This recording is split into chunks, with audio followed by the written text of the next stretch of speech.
Bia kamal ka no online TV channel ka jan gwasame te kon ka lere kon ka link ka lere badge lere ban link ari ka dana togre which ka Nasir no doran che togono an wale che kormedi che toka kor ja tenshu manatama ka kor mo toka kam de ni SSPDF kene de ni ten kon tin legislation bor bana do badana lere ka maro ka ja ke beidi bana je link ka ja lere me gwada dan channel raja no tega tun wani shawden lad baranta me ku konti ke clear message me bere ka kaneten content ten winemi kaneten content winemi ka jodan lad kene ka kui SSPDF andanen chiwa re wina kon goro no jen bijen nyaga leer ma kanete ko kien ko leer ma goro jen wode jaling are leer kana me ka jodan shalat la kume kuma la kume de ni SSPDF ke kuma kirmi yadit je togono ken shiken dornwari ken maka je men chana ngach bana men te mango dana kulu tokten murai kone la jokira me ke li jokira atu ngona ga torpot awone ka jingmir awone ka buru biyai anta murai kone ne koratin tinare kur ka kende inten kontela de ni SSPDF gorjen ode mebde je nyaga yekel goye hen makwen kona me rega dana tok na me Nasir je Nasir no ken en kor ja gwadna titine no mi ku kona zuma adlo bu konde kon lar bu kona nen ade ko Nasir de konen gwadme ne me nur ne mene dora ding no gwada me chere mi jen Jikmir na makeli, so we can say that this is Jikmir. So mi kono kore gwada me de kon tu ngwande kon kenen ba je mi rotate map ko do brande konen keje ko mi jeni lo jeni ku mi chet ka let's say right now to kon ka Nasir gwada me ne me Nasir already, okay, dio je sia Nasir share recognize already, you know ala g UPDF ken ala SSPDF mi shi gen rai we kan Nasir. So man looking in jen jokere me jen sobat chimnen jen mona jen lukana mona ko gwada kon tigitin already gwada me ne kenyam ngai kon gwada an tigitin we yara diu gwada me this is we yara diu, so we yara diu jen gwada an tigitin so chike chulet gwada me karere ka Nasir, so tema shige move out, okay, shige move out lo shige ben ka gwada tine ne me ke kon ono ke kon te kujimi, so chike jien chike jalten ko ken gor kan do badana dong de ken Nuer de ken ka juj ka je ka do badana en gor ken no gor kono bana mandan le rode ke jen gwazme ko kurje to kono la ken ne to kon hila de ni kirma yadit no ken jelken ke ngade jelken ke renyal ala renyal boga, okay, renyal boga jen dan chile welong ko renyal boga bogone to kondela Nuer ko gota kona jalke ken gota ti tenen kontine, okay, gota kona jalken ke wi year kona mene jen kirndi dana kula jal men bere wi ka Nasir chimnen kon so na me kek, this is a kek, so men lu kon wi year gwada me ade kon tin kon la de kon nen na min jel kon chana gwada me no we je todo me de kon nen, this is Jikmir, okay, jen Jikmir na me, so Jikmir de yende konen gwasame jen gwada dan chala do sha jam maganta men Jikmir ke jen gwada dan ci korche tokten, so amelet kene long and de jane lo gor kono en wiyer me ke libu keno pa ke bi kene kap no mi jena ke Jikmir lo woga wite ko ken let's zoom in somewhere here cause tidin ke yer ke jen gwasame no right now dio je maybe me ken ko code ko kan ti kan ne these people tin kontela atila jang gor kan do me bike jen ga je bikan wo win tin ko ken de ga jen ga Jikmir de go somewhere around here got ko la chana gwa kel chana gor gwada me ko te ke wit to ko ken de tre gwada me ne ko mi ga jen ka Jikmir de go ko buri biye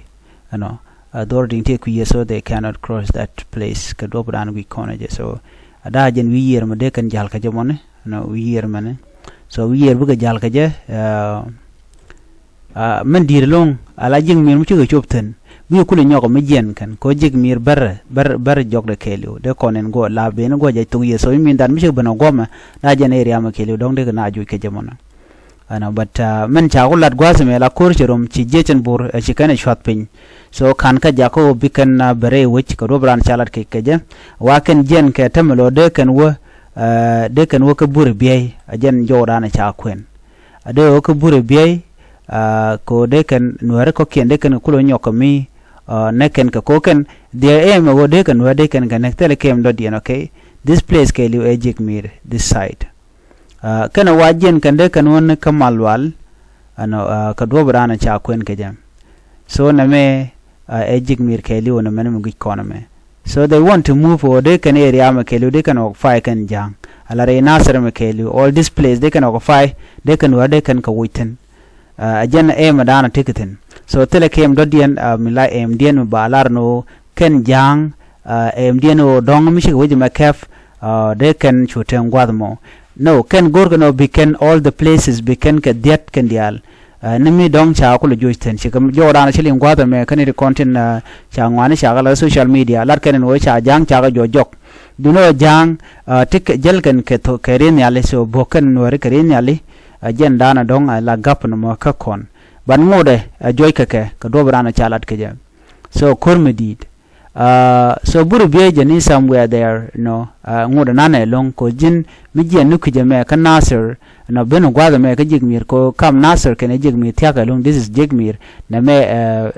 Nasir gwada me so je no gwada kula wo ibuno gwada mi ka Jikmir ko jente ke Jikmir ent ku yer ke Jikmir kuje me so mi nen ko na me pot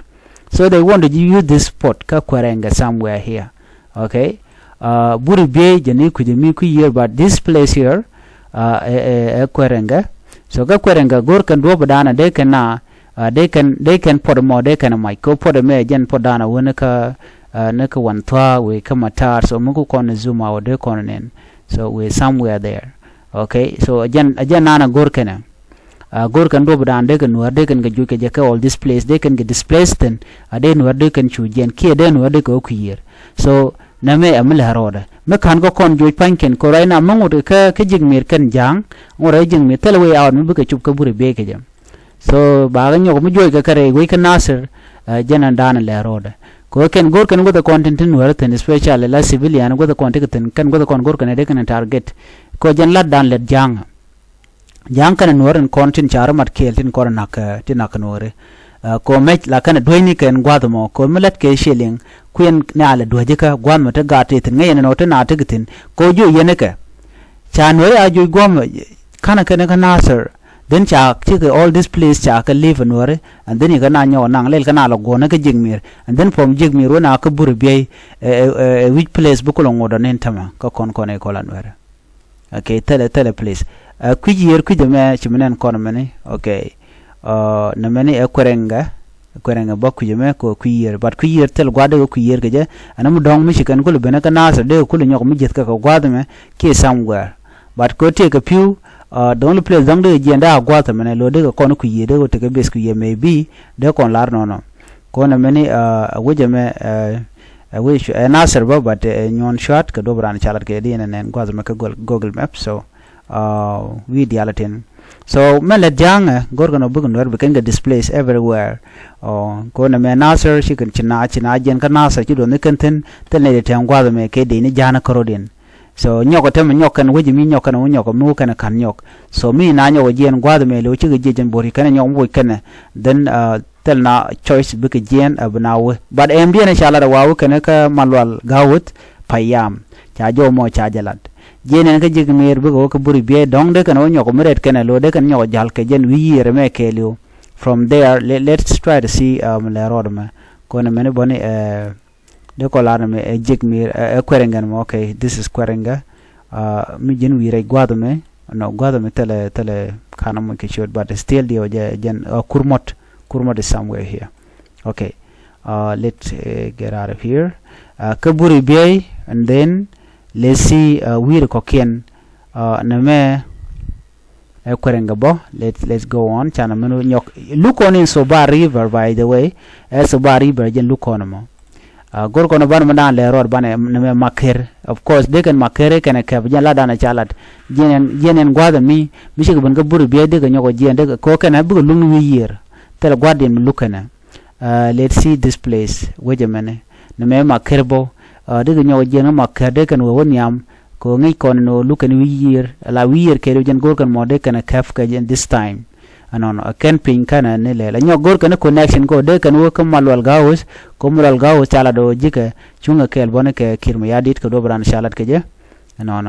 so all this place nen kon ga ti that is that side of Ethiopia so ngode ken area ne tin kan nong de ka tin oni kan go da kon wo ga tin but men gor ke lungo lukan ken ka ga ti ala subar river so jen dana gur kana anyway update dan and gore de la region update me and ben nyok ben kamar dien biam dan le rode biya je kulene ban me le rode shi gen nga Nasir chiko wo ka jikmir so from jikmir de maker wo ka gabure biya na thongmi so gor kan ku nor ku kan displays all this place okay so the only place dong they accept ko quantum and min china ku yi gen de le ku jone but all this side they will occupy it and mi chana ka juch and chana bomb biya tamal